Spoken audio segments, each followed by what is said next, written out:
প্রিয় লিসেনার্স, আসসালামু আলাইকুম। শনির রাত আফটার দ্য ওয়ার্ল্ডের নতুন আয়োজনে আমরা পুরনো কথা কিন্তু ভুলিনি।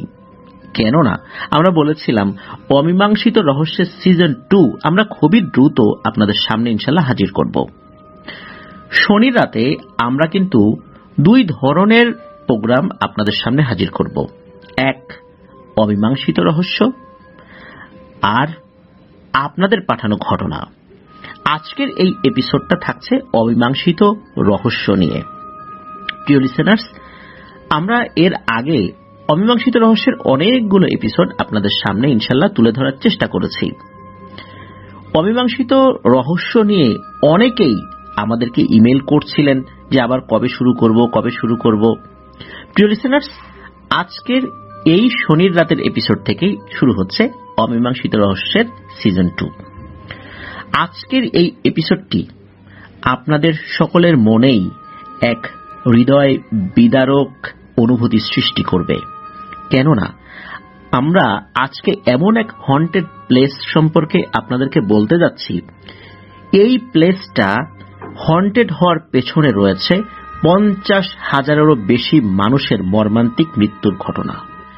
ভারতের উত্তরাখণ্ড রাজ্যের রাজধানী দেরাদুনের মুসৌরি মেল রোড থেকে 10 কিলোমিটার দূরে পাইনে ঘেরা চুনাপাথরের একটি খনি ছিল, যার নাম ছিল লাম্বি দেহার খনি। এটি খুবই নির্জন একটি স্থান। বর্তমানে সন্ধ্যা নামলে এই খনি সংলগ্ন এলাকা স্থানীয়রা এড়িয়েই চলেন, আর বাইরের লোকজনদেরকেও সন্ধ্যার পর সাধারণত সেখানে প্রবেশ করতে দেয়া হয় না। রাত হলেই নাকি ওই পাইন জঙ্গলের ভেতরে এক ধরনের অদ্ভুত আলোক রশ্মি দেখা যায়। নারী পুরুষের ভয়ঙ্কর আর্তনাদের কণ্ঠ ভেসে আসে।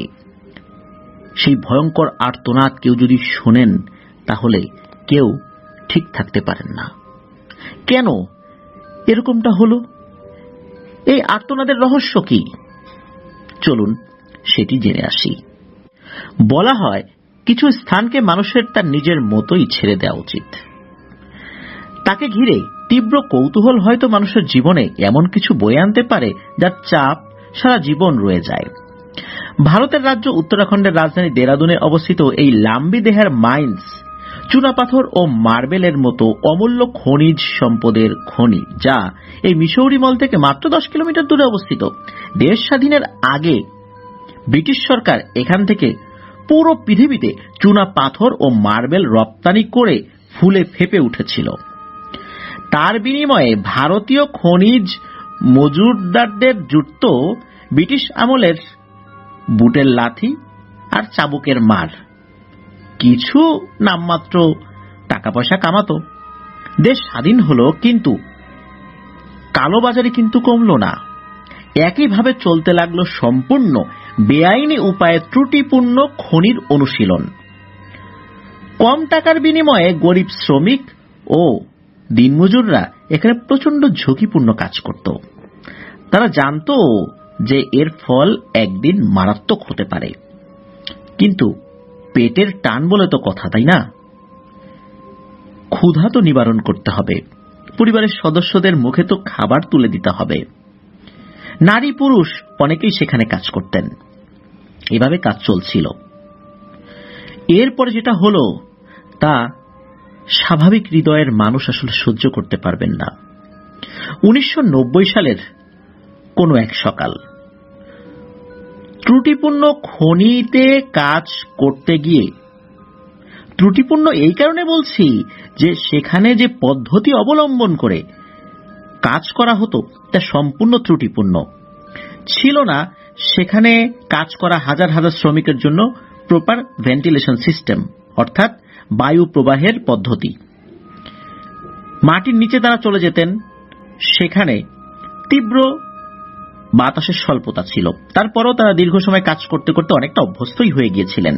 কিন্তু ভাগ্য তো সবসময় ভালো হয় না। হঠাৎ করে সেখানে নাকি এক ভূমিধসের সৃষ্টি হয়।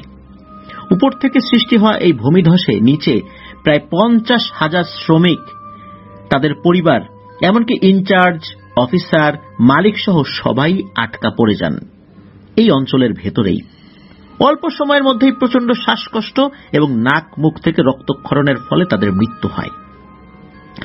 50 বা 100 জন নয়, 50,000-এরও বেশি মানুষের একই সাথে এরকম ভয়ঙ্কর কষ্টদায়ক মৃত্যু হয়েছিল। আর এই ঘটনা ঘটার পর তখন ভারত সরকারের নজর যায় এই দিকটাতে। এই অঞ্চলটি বন্ধ করে এটিকে পরিত্যক্ত ঘোষণা করা হয়। অনেকগুলো দেহই কিন্তু উদ্ধার করা সম্ভব হয়নি, যেগুলো অনেক নিচে ছিল। এভাবেই প্রায় 250,000 মানুষের মর্মান্তিক মৃত্যু হয় এই স্থানে। মূলত এরপর থেকেই শুরু হয় বিভিন্ন ধরনের ভয়ঙ্কর ঘটনা। এরপর থেকেই এই অঞ্চলে শুরু হয় নানা ধরনের ভুতুড়ে উপদ্রব। এখানকার স্থানীয় মানুষদের মতে রাতের বেলা এই অঞ্চল থেকে বিভিন্ন ধরনের চিৎকার, আর্তনাদ ভেসে আসে। স্থানীয় মানুষদের মত অনুযায়ী এই চিৎকার হলো সেই অতৃপ্ত আত্মাদের চিৎকার, যারা বহু বছর পূর্বে এই খনি অঞ্চলে মর্মান্তিকভাবে মৃত্যুবরণ করেছিলেন। প্রায় 50,000-এরও বেশি মানুষের অতৃপ্ত আত্মা নাকি এখানে বসবাস করে। এই বিষয়ে ইনভেস্টিগেশন করার জন্য ইন্ডিয়ান প্যারানরমাল সোসাইটি কিন্তু এখানে রাতের বেলা তারা ইনভেস্টিগেশন করেছিলেন।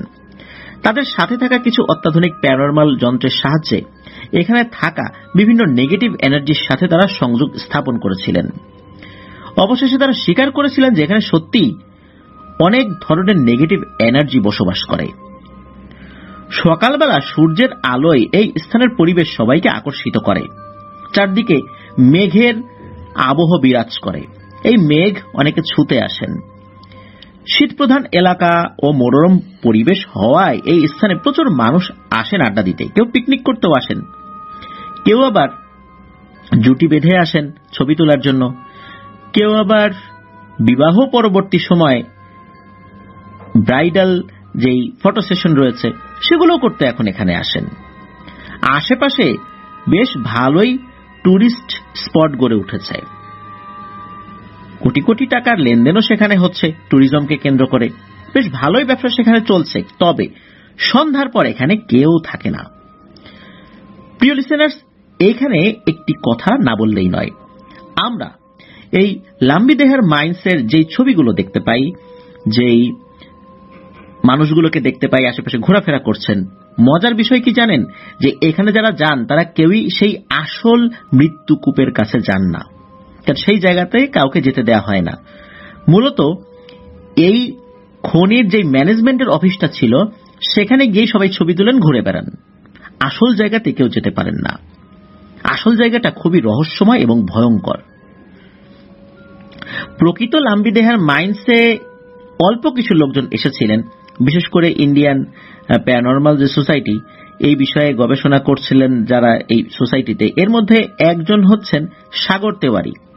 তিনি গিয়েছিলেন সেখানে। তিনি তার অভিজ্ঞতার কথা বলেছিলেন। তিনি বলেছিলেন যে এখানে নাকি আসার সাথে সাথে নিজের মধ্যে নেতিবাচক চিন্তাগুলো হঠাৎ করে প্রবল হয়ে ওঠে, প্রবল মাথা যন্ত্রণা হতে থাকে। ওখানে যাওয়ার পর মনে হতে থাকে অসংখ্য মানুষ তাকে দেখছে, বা যে ওখানে যাবেন তাকে কেউ দেখছে, কিন্তু একজন না, অসংখ্য মানুষ, অথচ কাউকে দেখা যাচ্ছে না। প্রচুর জঙ্গল এবং আগাছা ভরা এই স্থান। অনেক সাপখোপও থাকতে পারে সেখানে। এই সাগর তেওয়ারির সাথে থাকা বিশেষ ধরনের যন্ত্র তাকে জানান দিচ্ছিল যে এখানে বিভিন্ন নেগেটিভ এনার্জিগুলো খুব দ্রুত ছোটাছুটি করছে। তিনি নাকি তাদের সাথে কিছুটা যোগাযোগ স্থাপন করতে পেরেছিলেন। সাগর তেওয়ারির সাথে থাকা ক্যামেরাম্যান উপলব্ধি করেছিলেন বেশ দূরে ভয়ঙ্কর দুটি চোখ দেখা যাচ্ছে।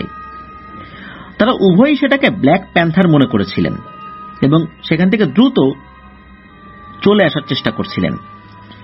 অবশ্য কিছুটা দূরেই লোকালয়ে যাবার পর তাদের সাথে থাকা ভারী টর্চের আলো শেষ হয়ে যায়।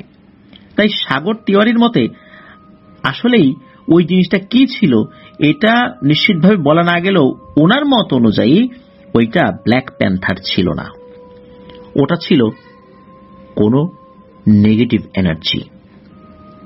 অবশ্য উনি এই লাম্বি দেহার মাইন্ড সম্পর্কে যেই ধরনের তথ্যগুলো দিয়েছেন, সেই তথ্যগুলোতে যেই বিষয়টা আমাদের সামনে ফুটে ওঠে সেটা হচ্ছে যে সত্যি এখানে প্যারানর্মাল বিষয়ের উপস্থিতি অবশ্যই রয়েছে। আর এই মিসৌরিতে ঘুরতে আসা একটি স্কুলের বেশ কিছু ছেলেপেলে একবার এই স্থানে রাতের বেলা দেখতে এসেছিলেন যে আদতে সেখানে কিছু আছে কিনা। হঠাৎ করে নাকি গভীর রাতে কয়েকজন শ্রমিক দৌড়ে এসে তাদের কাছে বলেন যে আমাদেরকে উদ্ধার করেন, আমরা খুব সমস্যায় আছি। প্রথম দিকে অবশ্য সেই ছেলেগুলো বুঝতে পারেনি যে এরা আসলে কারা। মাত্র কয়েক মিনিটের মধ্যে হঠাৎ করেই তারা দেখতে পায় যে এই শ্রমিকরা একজন আর একজনের মাংস খুবলে খুবলে খাচ্ছে। এই দৃশ্য দেখার সাথে সাথে তারা বুঝতে পেরেছিলেন যে এরা কেউ মানুষ নয়। আর তখনই দ্রুত তারা এখান থেকে চলে আসার চেষ্টা করেন। কিছুদূর আসার পর পেছন দিকে তাকিয়ে দেখেন তখনও এই শ্রমিকগুলো একে অন্যকে খাচ্ছে, কিন্তু কেউ মারা যাচ্ছে না। এই দৃশ্য দেখার পর তারা বুঝতে পারেন যে আসলে নিচে যখন তারা আটকা পড়েছিলেন, যারা তখনও বেঁচে ছিলেন দীর্ঘ সময়, হয়তোবা তারা এভাবেই একে অন্যের মাংস খেয়ে বেঁচে থাকার চেষ্টা করেছিলেন। এই মেসেজটাই তারা হয়তোবা তাদেরকে দেখাতে এসেছিল। স্থানীয় প্রবীণ ব্যক্তিরা এখনো বিশ্বাস করেন যে এই লাম্বি দেহার মাইন্সের যে দুর্ঘটনা, এটি নিছক দুর্ঘটনা ছিল না। কেননা তারা বিশ্বাস করেন যে ভয়ঙ্কর এক পিশাচের কারণেই নাকি এই ঘটনা ঘটেছে। তাহলে এই যেই ধারণাটা, এই ধারণার উৎসটা কি? কিছু কিছু মানুষের মত অনুযায়ী, বিশেষ করে স্থানীয় মানুষের মত অনুযায়ী, যখন দুর্ঘটনা ঘটে তখন নাকি একজন ফোরম্যান বাইরে কাজ করছিলেন। হঠাৎ করে একজন মহিলা, যিনি এই শ্রমিকের দায়িত্বেই ছিলেন, তিনিও খনির ভেতরে কাজ করছেন, তিনি বাইরে বের হয়ে আসেন এবং এসে ওই ফোরম্যানকে বলেন যে আপনি ভেতরে যান, ভেতরে একটা বিস্ফোরণের শব্দ পেলাম। একথা শোনার পর ফোরম্যান ভিতরে যায়। ফোরম্যান ভিতরে যাওয়ার পর আরেকবার নাকি বিস্ফোরণ হয়। ওই বিস্ফোরণেই মূলত ভূমিধসটা সৃষ্টি হয়েছিল। ওই মহিলা বাইরে তখন ছিল, আর ওই মহিলার হাজবেন্ড তখন ভেতরে কাজ করছিলেন। ওই মহিলা পরবর্তীতে জানান যে ওনার কাছে মনে হয়েছে যে ভেতরে বিস্ফোরণ হয়েছে, তবে উনি যেই জায়গাটাতে ছিলেন সেটা একদম খনির যেই নিচের অংশে যাওয়ার যে মুখ, সেখানে, এই জন্য উনি বেশি নিচে তো ছিলেন না। হঠাৎ করে যখন বিস্ফোরণ হয়েছে উনি নিচ দিকে যান নাই, উনি উপরে এসে এই বিষয়টা জানানোর চেষ্টা করেছিলেন। ওনার সৌভাগ্য যে উনি বাইরে ছিলেন। এরপরে আরেকটা বিস্ফোরণেই ভূমিধসটা হয়। তবে সেই মহিলা এবং এই খনি কর্তৃপক্ষ জানিয়েছিলেন পরবর্তীতে যে ওখানে বিস্ফোরণ হওয়ার মতো কোনো জিনিস ওই সময়ের মতো ছিল না। কিন্তু অদ্ভুত ব্যাপার হলো বিস্ফোরণের শব্দ সেখানে পাওয়া গিয়েছিল।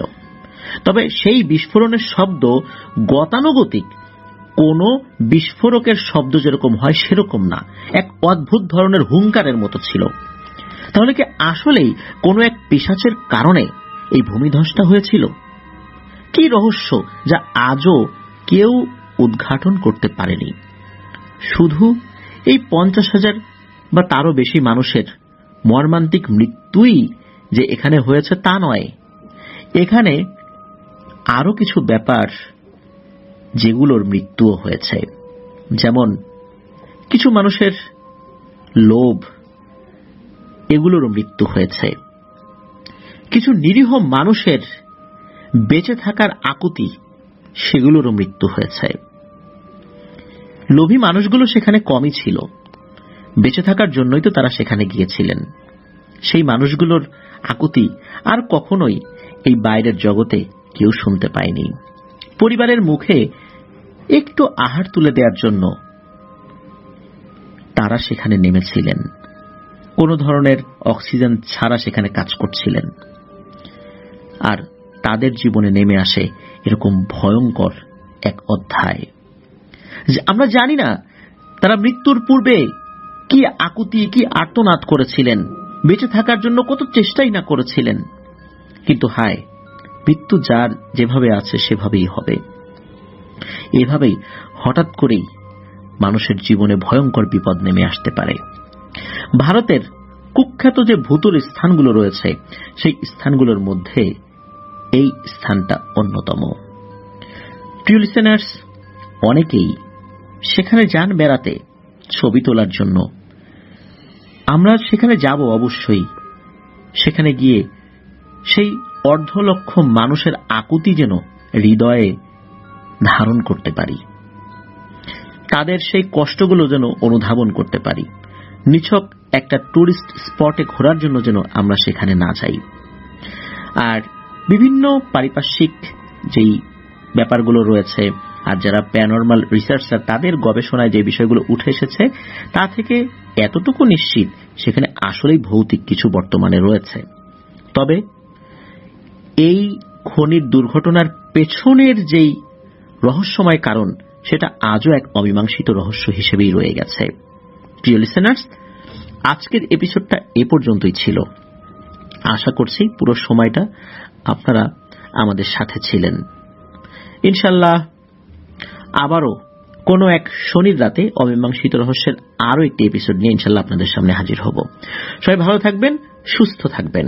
প্রিয় লিসেনার্স, আমার জন্য দোয়া করবেন, আমার পরিবারের জন্য দোয়া করবেন, আপনাদের জন্য দোয়া রইল, আপনাদের পরিবারের প্রত্যেকের জন্য দোয়া রইল। আল্লাহ সুবহানাহু ওয়া তাআলা আমাদেরকে ভালো রাখুন, সুস্থ রাখুন, নিরাপদে রাখুন, আপনার দ্য হরর ওয়ার্ল্ডের সাথে রাখুন। আসসালামু আলাইকুম।